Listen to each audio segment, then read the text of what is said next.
எவ்வளவு பூஜை சாமான் இருந்தாலும் ஈஸியாக நான் இப்படி தான் விளக்குவேன். எப்படி விளக்குறேன் அப்படின்றத பார்ப்போமா? அதுக்கு தேவையான பொருளை காமிச்சிருக்கேன். நல்ல கருத்த புளி எடுத்திருக்கேன்.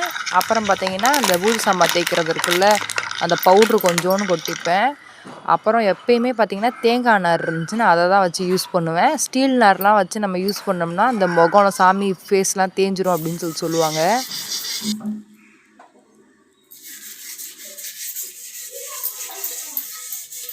ரொம்ப கருத்து போன பாத்திரத்துக்கு மட்டும் பாத்திர விளக்குல லிக்விட் கொஞ்சோண்டு ஆட் பண்ணிப்பேன். ஃபைனலாக பாருங்கள், பூஜை சாமான் விளக்குனதுக்கப்புறம் எவ்வளோ பளிச்சுன்னு இருக்குது. இருக்கிறதுலே உருளி தான் ரொம்பவே கருத்த மாதிரி இருக்கும். அதுவே எவ்வளோ பளபளன்னு இருக்குன்னு பாருங்கள். அடுத்தது ஃபைனலாக வந்துட்டு மஞ்சள் குங்குமம் தான் வைக்கிறேன். மஞ்சள் குங்குமம் வைக்கும்போது மஞ்சளில் கொஞ்சோண்டு பன்னீர், பச்சை கற்பூரம் ஆட் பண்ணி வச்சோம்னா வாசனையாக இருக்கும். பூஜை ரூமுக்கு எப்போ போனாலும் நம்மளுக்கு ஒரு பாசிட்டிவ் வைப்ஸ் கிடைக்கும், பாசிட்டிவ் எனர்ஜியாக ஃபீல் பண்ணுவோம். இதை மறக்காமல் ட்ரை பண்ணி பாருங்கள். நெக்ஸ்ட் ஒரு நல்ல வீடியோவில் பார்க்கலாம். Bye by.